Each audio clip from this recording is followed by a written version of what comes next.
हो सैया जी? कहा रे? कहाँ जात हो? अरे हम जाते पांडे बाबा के मेला।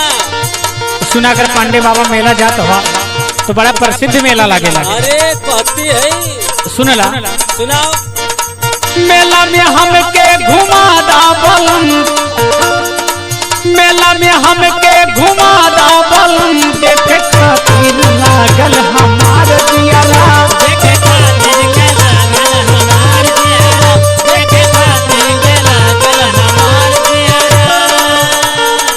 मेला में हमके घुमा दा बलम, देखे खातिर लागल हमार दियारा, दिलवा के श्रद्धा पूरा दा बलम, देखे खातिर लागल हमार दियारा, देखे खातिर के लागल हमार दियारा, देखे खातिर के लागल हमार दियारा।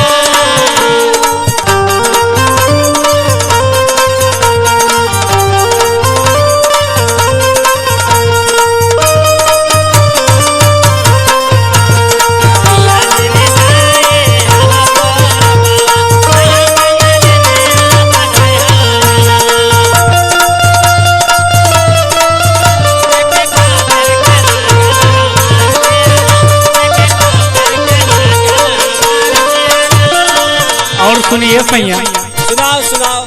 सखिया सहेली जाली अपने बलम संग, हमरो देखी के मनवा तरसेला,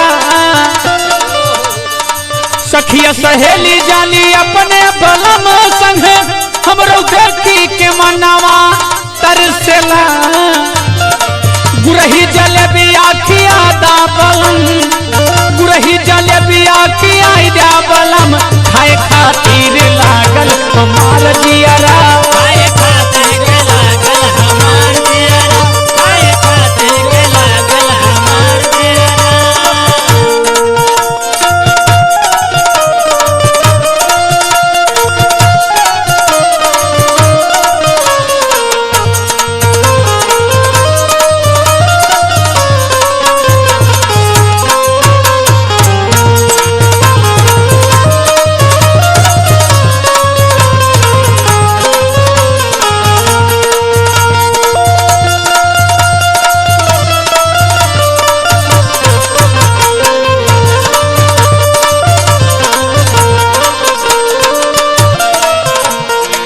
मेला पे ठेला पे लगनी दुकनिया, चटकार चाट हम खाबै बलम, मेला पे ठेला पे लगनी दुकनिया, चटकार चाट हम खाबै बलम, झलुआ पे हमके झूला दा बलम, झलुआ पे हमके झूला दा बलम, झूले खातिर लागल हमार जियारा, झूले खातिर के लागल हमार दियारा, झूले खातिर के लागल हमार दियारा।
कबहू ना घुमावला बाजार बलम।